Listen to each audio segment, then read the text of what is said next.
The directors of Camp Ein Harod were very proud of being the children of chalutzim, pioneers. They named each of the bunks at camp after a kibbutz in Israel that their parents had helped to found. Givat, Revavim, Yagor, Meshabe Sadeh.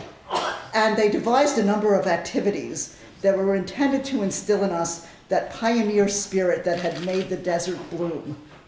One of the most notorious of these activities was the annual raft trip. We called it a raft hike down the Delaware River. This was an activity that invoked such terror that it was gossiped about from the moment that we boarded the buses to camp. We stood there at the corner of 72nd Street and Broadway, 2 lanes of traffic away from the Junkies in Needle Park, spreading rumors about the raft hike. There were good rumors, like, I heard that the states of New York, New Jersey, and Pennsylvania were going to ban rafting. And there were bad rumors, like, I heard they're going to make us hike for 4 days on the Appalachian Trail before we get in the rafts. None of the rumors were ever true, but they were repeated year after year. We had a few days warning before the actual event to give us time to either make our escape or settle our affairs. I devised an ardent plea to my parents. Hello, Mudda. Hello, Fada. We are going on a raft hike. I know you think camp is great fun, but my drowning would be something that you don't like. Unfortunately, my parents took advantage of my being at camp to take their own vacation. They were driving across Canada, and in those days before cell phones, they were completely unreachable. So I had to take the second best option, which was to make sure that I would get in a good raft.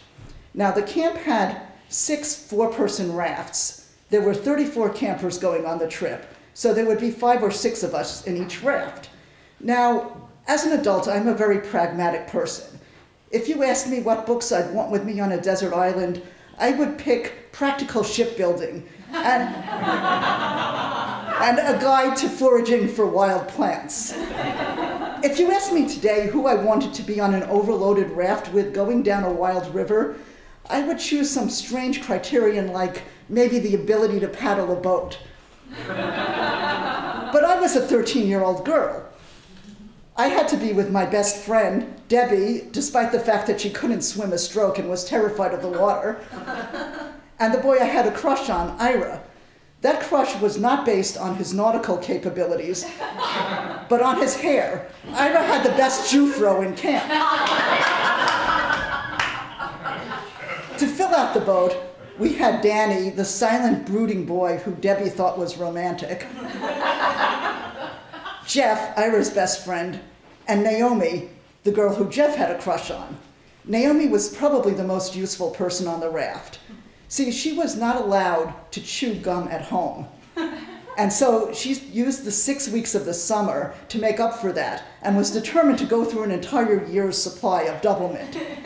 We had no fears about what would happen should the raft spring a leak.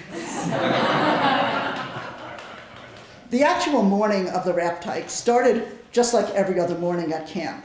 The loudspeakers blared out, Boker Tov, good morning, wakey, wakey, time for hitamlut. That was our morning exercises. We stood outside in our pajamas, and one of the campers in the bunk would lead us through calisthenics. Since we were 13-year-old girls, that mostly consisted of, I must increase my bust. Then we had our assembly and breakfast and bunk inspection. It seems that pioneers face death every day, but they had to do so with their beds made and the floor swept. Finally, we were ready to set out for the river. 2 14-passenger vans were loaded with 34 campers, 6 rafts, paddles, life vests, everything that we would need, including our knapsacks and our sleeping bags, because this was an overnight trip. Now, I checked on Google Maps, and it claims that the distance from Ellenville, New York, where the camp was, to Port Jervis, where we put in, is 40 minutes. It took us a good 2.5 hours. There were no seatbelts in the van, but it didn't matter because we were crammed in so tightly that we couldn't move if anything happened. When we finally reached the river, we got out, and the counselors who weren't going with us on the rafts set out to inflate the rafts, and they handed out our lunch of fluffernutter sandwiches and bug juice. If you've never been to camp, bug juice is like cheaper Kool-Aid with extra red dye number 4. And then we set out down the river. Well, we were wearing just our swimsuits and sneakers without socks, and the normal method of sitting in a raft is to sit on the edge of the raft with your feet inside. The Ein Harod method of sitting on a raft was to straddle the tube with one leg in the water. This has a significant downside because you hit your outside leg every time you do a paddle stroke. But it has the advantage that as the river got shallower, we realized that we would actually make more progress just walking the raft over the rocks. That was going really well until Naomi noticed a little sign. "What does eelware mean?" she asked. "Beware of eels," Jeff answered. 6 of us jumped back into the raft, creating the first of several holes that Naomi needed to supply chewing gum to close. Now, in addition to our fear of drowning, we were scared of being electrified by eels because the only ones we knew about was the electric eel that lit up the light bulb at the Coney Island Aquarium. Fortunately, the water did get deeper, and we continued on for a while. Our next obstacle was the rapids. Fortunately for us, there was a group of Girl Scouts who were just ahead of us when we got to the rapids. The Girl Scouts had 2 things that we lacked: knowledge of how to paddle a boat and adult leadership. By carefully following them, we were able to maneuver through the rapids without getting hung up on the rocks. In fact, it was like the best roller coaster ride ever, up and down and up and down. We had so much fun that we decided that we needed to go through the rapids again. So we walked the raft back over the rocks and to the beginning of the rapids. This time, the Girl Scouts had continued on downstream, and without that guidance and leadership, we quickly got caught on a rock. Well, Danny tried to push us off, falling into the river. We grabbed him, got him back in the boat, but we were stuck again. Eventually, I managed to shove us off with my paddle, but the paddle snapped and broke. Well, fortunately, this was the 1970s. I've always been good at crafts, so I took off my shoelaces and I fastened the best macrame ever to repair that with an arrangement of square knots and clove hitches to repair that paddle. If you ever come over to my house and you want to make fun of those macrame plant hangers I have, just remember, macrame can save your life. Well, finally, it was time to go and look for the campsite. We saw some fishermen over on the shore, so we called out to them and asked them if they knew where Bob Lander's campsite was. They told us it was just around the bend. Well, we paddled around the bend and we saw another bend and another. 23 bends later, we finally reached the campsite, pulled the boat in, and set out for the evening activities, which mostly consisted of eating dinner and sitting around the campfire singing pioneer songs like Zum Golly Golly.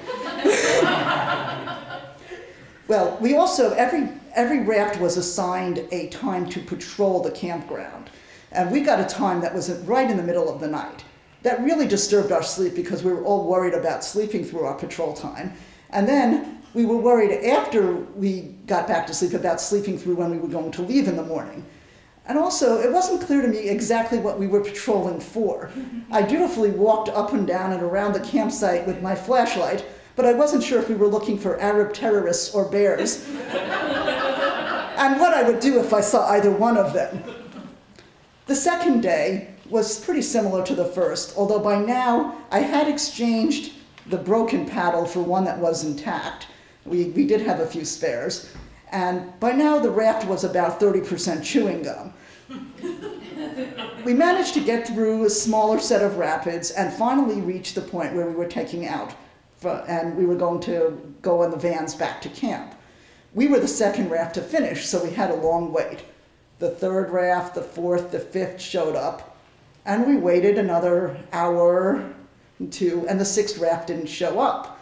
Well, finally, one of the counselors realized the smart thing to do was to go to the nearby payphone and call camp, and found out that the people in the sixth draft had given up several miles before, and they had called camp from a Friendly's ice cream in Pennsylvania asking to be picked up there. Well, we picked them up and we returned to camp, and as I sat in that crowded van, I thought, you know, it's got to be a lot easier to be a pioneer when you're in the desert without rivers.